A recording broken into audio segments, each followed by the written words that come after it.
Hello नमस्ते स्याहारो सबैलाई welcome छ प्रतिमा लिम्बू छेत्री ब्लगमा। आज हिजो बहिनीको बिहे पनि सक्यो अनि अहिले त घर पनि सुनसान भयो। फेरि प्याटी प्यालेसमा गऱ्यौँ, त्यही भएर अब सबै आउनुभएको थियो तर उता अब प्याटी प्यालेसमै आउनुभयो, उता जानुभयो। यस्तै छ। म यहाँनिर घरहरू सफा गर्दैछु। बिहाले गर्दा बिजी भएर घरहरू हेरि नसक्नु छ। यस्तो छ घरको हालत। अब म यो सबै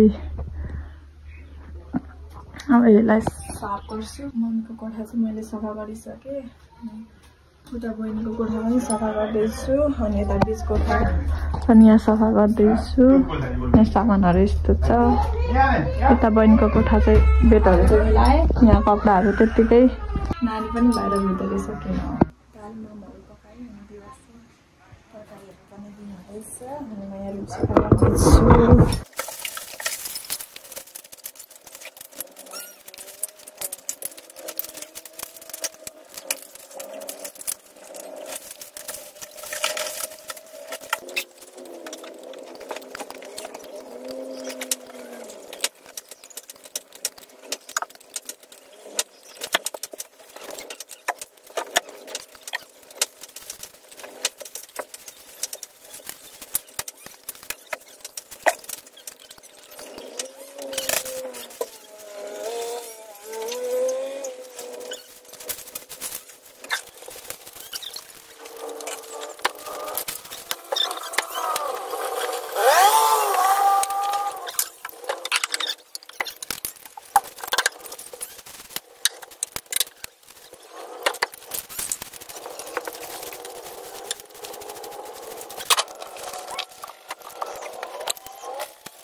यो चाहिँ हिजो बहिनीको बर्थडे पनि अनि मैले यो बहिनीलाई बर्थडे गिफ्ट गरिदिएको यो फ्यामिलीको फोटो।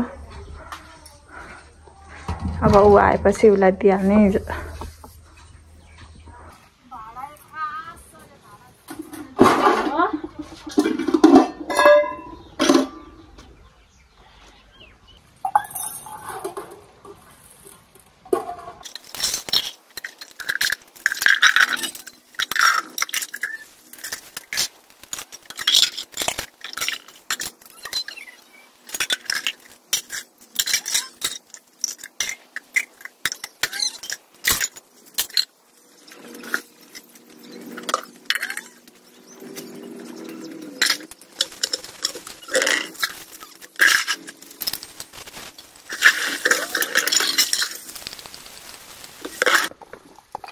हाम्रो चाहिँ लुगा यहाँ यति छ, यहाँ पनि छ। यो चाहिँ किनारमा धुन लाने व्यवस्थामा धुन जानु आँटेको। अब कपडा खानासाना खायो, भाँडाहरू मोल्यो। अब यति लुगा धुनु छ। को लुगा धुन हामी चाहिँ त्यो चाहिँ अगाडि अगाडि हिँड्नुहुँदैछ। अनि हामी यो यहाँ हाम्रो कलको पानीले चाहिँ अलिक यो व्हाइट कलरको अलिक राम्रो राम्रो कपडाहरू चाहिँ बिग्रिन्छ क्या, राम्रै छैन पानी। त्यही भएर किनार छ, किनारमा जाँदैछु। यहाँ छ इनार। बुई म त यहाँ त कहिले आएको थिइनँ हौ, दिवस चाहिँ इनारमै लैजाउँ भनेर। दिवस चाहिँ पानी झिक्नु हुँदैछ। खै हेरौँ त, म त कहिले आएको थिइनँ यहाँ। राम्रो हुन्छ यो इनारको पानीले चाहिँ, दाग लाग्दैन।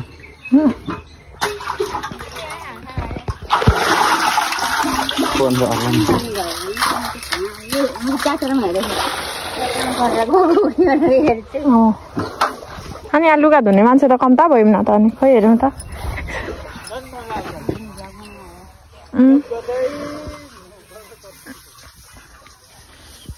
कुनै राख्नु भएको यहाँ चाहिँ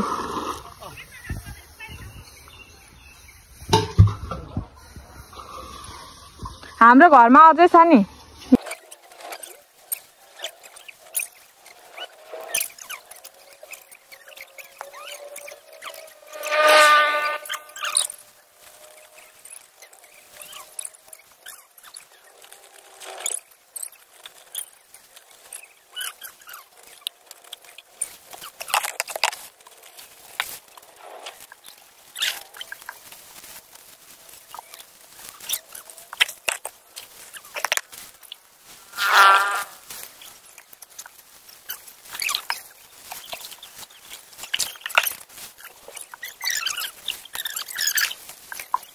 सक्यौँ हामीले चाहिँ अब तपाईँ बिस्तारै धेरै आउनु ल एकबार यति नै छ तर हाम्रो घरमा चाहिँ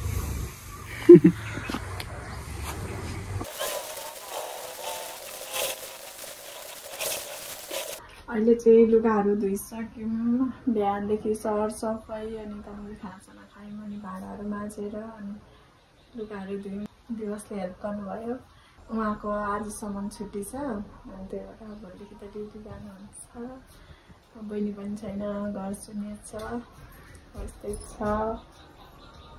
आउ न हेलो गाइज ऊ चाहिँ माथि घर नै बसेको थियो अनि अहिले आयो बाबासँग अनि भ्लग हेऱ्यौँ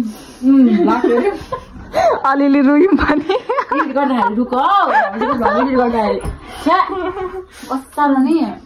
नराम्रो त लागिहाल्छ नि नि के गर्नु अब भाउजू त भ्लग एडिट गर्दा नि रुँदै हुनुहुन्छ म चाहिँ भाउजूको भ्लग गरेको भ्लग कस्तो भयो भनेर हेरेको हेर्दाखेरि पनि मै पनि रुएँ हौ भाउजूहरू पनि रुनुहुन्छ अब के गर्नु नराम्रो लाग्छ अनि हिजो चाहिँ अब हिजो बिहे पनि सक्यो मैले चाहिँ अनि तर एउटा कुरा भन्न मन लागेको बिहे भन्दाखेरि म चाहिँ बिहा भन्दो रहेछु क्या हो के भन्छ यस्तो क्या म चाहिँ त्यो पहिले अब हाम्रो पहाड हुँदै फेरि प्रायः जस्तो अब लिम्बूहरू यसरी नै बोलिन्छ क्या पर हाम्रोमा पनि यसरी अब बिहे भन्नु न बिहा भन्नुहुन्छ क्या अनि मैले मेरो दुईवटा भ्लगमै त्यस्तो बिहा भनेको छु क्या अनि यसो सम्झेको अन्त बिहा खासमा त बिहे हो नि त क्लियर त तर अब त्यस्तै हुन्छ अब हजुरहरूले बुझिदिनु होला कुनै वर्डहरू त्यस्तै हुन्छ क्या क्लियरै नेपाली बोलिँदैन कहाँ लागेको भनिदेऊ कहाँको नानाहरूको मेरो चाहिँ कहाँ हो त अनि मेरो अस्ति मेरी भाउजू उता माइत जानुभएको थियो खोटाङ अनि हिजो अस्ति आइपुग्नु भयो कति 4-5 दिन मात्र हुँदैछ आइपुग्नु भएको अनि मेरो भाउजू चाहिँ फेरि उसको साथी नाना भन्छ साथी एकदम क्लोज भएको छ मेरो भाउजूसँग अनि त्यही भएर यहाँ जम्किजाउँ भनेर अनि एकछिन टिकेर आउनु पर्यो भनेर जाँदैछु मेरो माइती घर पछि हाम्रो ठाउँ हो यो तोरीबारीमा भिडियो बनाइन्छ अब पछि त दामी हुन्छ नि साँच्ची भनेको है तोरी उयो भएपछि त तोरी फापर हाम्रोतिर तर हाम्रो घरमा फापर अलिअलि मात्र छर्नु छ त्यही गाईले घाँस के गर्नको लागि त यो हाम्रै हो तर यो अड्याएको अब तिमीले आफै लाग्छ मेरो त मेहन्दी गयो मैले थोरै जब भएर अनि मेरो त कसले हालिदिएको ए हाम्रो बहिनीको साथी चाहना बहिनीले हालिदिएको मलाई मेहन्दी नेल अब दीक्षा कहिले आउँछ अरे बहिनी भोलि दीक्षा आएपछि पनि नेल हाल्नुपर्ने बस अब त हाल्दिनँ म किनभने धेरै पुरानसम्म राख्नु न पुरानसम्म त राख्छु अनि अब बहिनी आउँछ भोलि अनि त्यो आएको पनि भिडियो बनाउनुपर्छ ल कति चाहिँ टिकटकमा हाल्ने गरी पनि लाउँदा के अरे त्यो गीत कस्तो छ यहाँ ट्रेनमा गीत छ नि त ट्रेनमा त्यो के भन्छ के हो त्यो देखाउने नै छु म हजुरहरूलाई घर पुगेर आएको बिचरा उसको नाना त माथि हाम्रो भाउजू त माथि बढ्ने जानु आफ्नो है